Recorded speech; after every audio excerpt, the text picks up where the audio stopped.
Hey there, good morning, good afternoon or evening, wherever you are on this beautiful planet. Totally unprepared as per, but with this one, I really feel it will flow. I've got a huge amount of experience on the subject, unfortunately, but also very fortunately, because it means I have actually come through something devastating and something which has now given me the authority to speak about it. Gaslighting.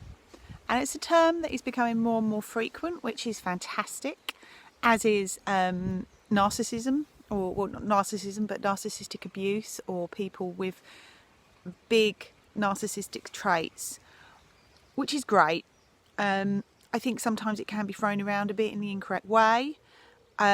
But like anything, I think it becomes more and more used. It can also be misused, but that's a whole nother subject. So gaslighting, how can you tell if you're being gaslighted at this very moment in your life by a significant other, or it could even be by a friend or a family member? And also, how can you tell if maybe you were gaslighted in the past and you are trying now to navigate life after gaslighting? That can be not as difficult as when you're in the gaslighting, in my opinion, but it's a whole new ball game. Okay, so gaslighting is a term that was actually coined from a film which I remember watching as a child. I absolutely loved the film. I think the film is actually called Gaslight. It's an old movie. I think it's from the 1930s or 40s. I think it's black and white. And what he does in the film is I think he wants her dead. I think that's the overall theme of the film, unless I'm confusing it with another movie.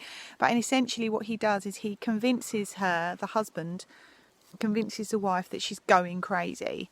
And it's to do, I think it was to do with lights coming on and off. She'd say she'd turned the light off and he'd say, no, you hadn't. Look, it's on. Oh, you must be going crazy. If I remember correctly, I could be completely wrong, but just to give you some background, it was coined there. But basically, in essence, what he was doing was trying to make her go crazy. Why would someone do that? Why would someone want you to lose your mind? That's a big topic. Let me try and touch on that. Normally it's because they're very high on the narcissistic scale.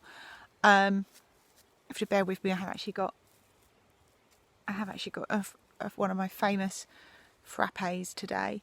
They're quite high on the narcissistic scale. So that would mean that they need things to work in a certain way to be able to give themselves a sense of self-esteem.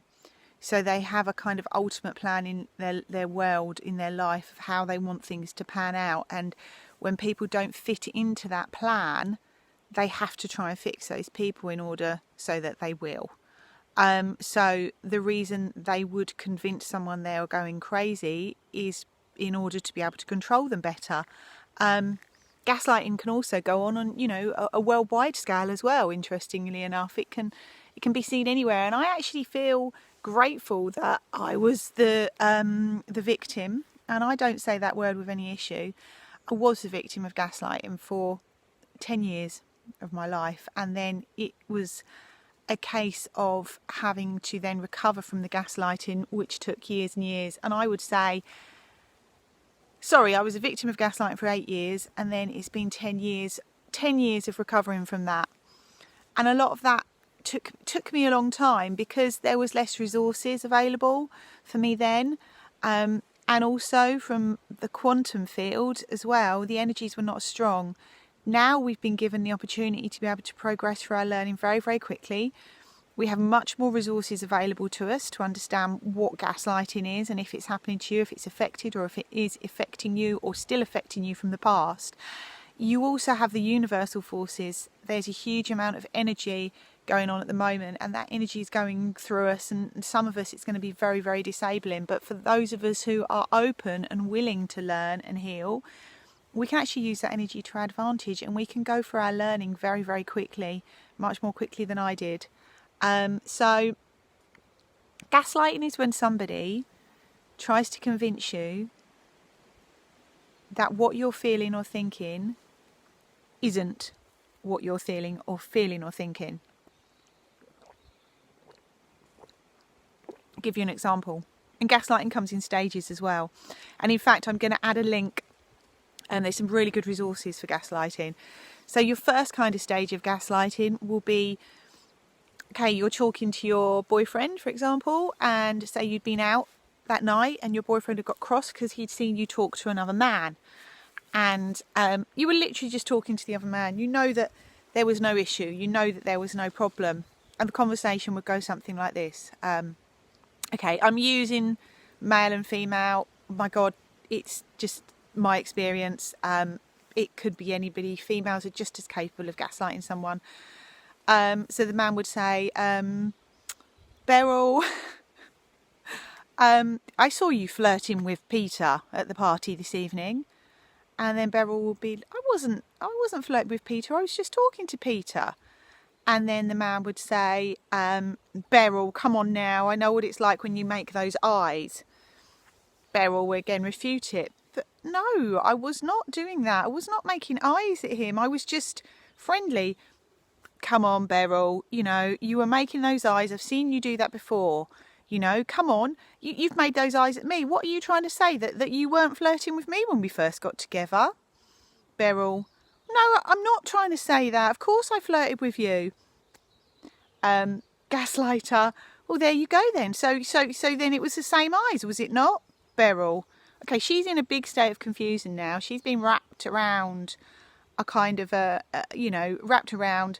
She really doesn't know what to say. So she's thinking, well, hang on a minute. He says I was, maybe I was. So in her mind, she's starting to doubt herself. So in her mind, she's thinking, well, maybe he was, maybe he's, right. And quite often, the people that are gaslighted are really nice people that do take criticism, and they will try and change themselves, and they will be open to the possibility that they're wrong. That's a good thing. But when you encounter a gaslighter, it becomes a very negative aspect, okay? So Beryl starts doubting herself, and she says, well, oh, okay, you thought I was making eyes at him? Yes, I did. Yes, you were making eyes at him, and you mustn't do that. You're with me. You should not be flirting with another guy. Beryl, I'm sorry. I didn't realise I was doing that. Beryl now believes she was doing it. In this scenario, okay, remember, she wasn't doing this. This is not a scenario where Beryl actually was doing it and didn't realise she was flirting, and actually when she looks at it goes, oh, actually, yeah, I was flirting. I'm a bad girl. So Beryl believes it. She has been gaslighted. She has been manipulated to believe that she was making eyes at whomever it was, Peter, I believe I called him, and that she was indeed flirting. Okay, but it wasn't the case. They'll move through their relationship, and the gaslighting will continue. Because he's managed to make her doubt herself, she's given her power to him right there and then in just that one conversation. Okay, she's done it. Now, if she'd have tried to deny it and kept denying it, the gaslighter would have kept on. He would have kept on and on and on. This is what gaslighting is. It's not going to be the case of you have a disagreement with your partner and they say, you're making eyes at him. And she says, no, I wasn't. And he goes, oh, okay. After a while, he backs down and goes, oh, okay, my mistake. That's not gaslighting. Gaslighting is they will keep on and on and on until you back down. The only thing Beryl could have done in that situation is to have walked away, is to have said, look, I don't like the way this conversation is going. I'm no longer prepared to discuss it, and walked away from the situation and took her power back that way. Okay, so that kind of gives you an example of it. I cannot believe I've been talking for 9 minutes. What on earth? Seriously? Where did that time go? So that gives you an example of gaslighting. Then it will get to the point, now you've got to imagine that, particularly if it's a significant other, particularly if you're living with them, you're with this person every single day, and they're doing it to you every single day. And it isn't just a case of, saying you're flirting with other people. It could be absolutely anything. And the more power they get, the worse it will get, until in the end, you're in a state of utter confusion. And this isn't just verbally, this is in your head. So you will not trust your own thoughts. Okay, so if you're wondering if you're being gaslighted in a relationship, once you get very deep into level 2 and level 3 gaslighting, where he's got almost complete control, it's going to be very hard for you to realise that. I was deep in, and I had to have a massive wake-up call in order to realise what was going on. And it was really, for me, the more overt abusive behaviour that was my wake-up call, rather than the covert gaslighting. I don't think I really realised the gaslighting until after I'd actually left the relationship. So perhaps, if the person that you're seeing keeps calling you names, they keep on being aggressive towards you, they keep on with the emotional abuse, get out. You've asked them to change and they're not changing, they're not going to change.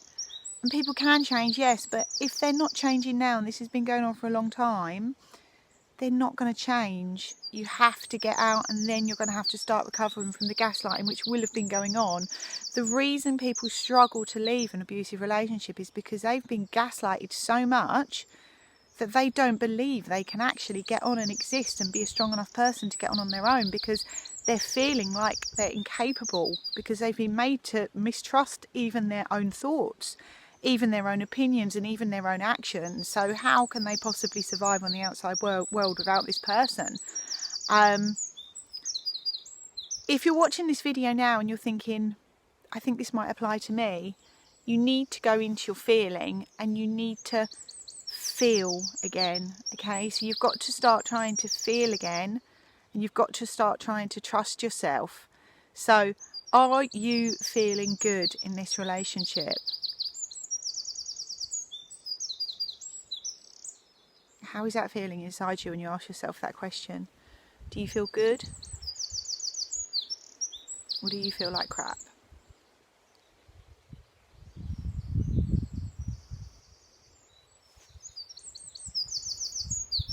Okay? And it's still in there. You're still in there somewhere, I promise you. You are still in there. And if this person isn't changing, do you doubt yourself? Are you going through a mental process where you don't know what to believe anymore? You don't know who to trust? You're seeking advice outside of yourself all of the time, and you're listening to this one person for guidance all of the time. Do you feel all your needs are being met by this one person? Have they cut you off maybe from friends and family? If these things are going on, if you're not trusting yourself, if you've got kind of mental turmoil going on in your mind, then you are probably being gaslighted, and you're in an abusive relationship, and you have to get out, you have to leave. There is no benefit for anybody staying in an abusive relationship. Yes, sometimes abuse can happen, and couples can seek counselling, and it can work, that's fine. Chances can be given. A couple of chances. I gave so many chances, and things had to come to quite a dramatic head for me to realise, and that doesn't have to be you. We've got these energies coming in now that are giving us this opportunity to change, and giving this opportunity to us to move forward. And if you've been gaslighted in the past and you're trying to deal with that now, it's just time to reclaim yourself. So you need to learn exactly who you are again, what you want, and learn the signs of gaslighting. And it happens a lot on social media, and that's actually a really good portal for you to go back and heal yourself from the relationship where you were severely gaslighted. It happens all the time. I'm gaslighted all the time on social media, and friends of mine are gaslighted. A lot of people are gaslighted all the time. They don't even realise it, and people gaslight other people all the time. People are very, very unconscious. I could post on social media, I'm feeling really angry today, and someone will go on and say, well, you shouldn't, you really shouldn't feel angry. That angry is not a good emotion. That's gaslighting. They're telling me what I should and shouldn't feel. It's gaslighting right there. It's not to the vast extent of being constantly gaslighted until you feel like you're losing your mind in a long relationship. But that is gaslighting. So what you have to do, if you were gaslighted in the past and you start experiencing this gaslighting in the future, and my cat's just come, you need to just shut them down politely and just say, no, you cannot tell me what to feel. When I was leaving the relationship and when I was taking the children, I was still being gaslighted so badly. And this is why it's good that I can talk about this now without getting emotional. So it's taken me a long time. And I was being told that what I was doing was not in the best interest of the children, even though I knew it was in the best interest of the children, because keeping the children in an unhealthy relationship is not going to serve them well, or you. And in the end, I actually called an advice line. It's the only time I've ever done that. And I will never ever forget the words. She said, he's putting his thoughts in your head. And I just thought, and she said it so clearly, I think she said it a few times, he's putting his thoughts in your head. And I was just like, yeah, you're right. And I left. I never looked back. And then that's when my healing journey really began. But it does not have to take years now, guys. It does not have to take you years to get through this. So if you're in an abusive relationship, if you're feeling confused, if you're feeling in turmoil, if you've given chances, reach out. Now is the time to get out. There's advice lines, friends, family. I hope to God you can get away. And if you're recovering from an abusive relationship, now is your time to feel into yourself, get to know who you are, and it's okay to feel whatever you're feeling, and it's okay to express whatever you're feeling. Okay? Don't let people put their thoughts in your head. Don't let it happen, because now is the time of enlightenment, and now is the time to move forward and be at one with ourselves, and be at one with our God, whoever that may be, and be at one with the universe, and express our own beautiful souls. Thank you very much. Have a fantastic day. I know I'm going to have an amazing day today with my children. God bless you. Bye bye.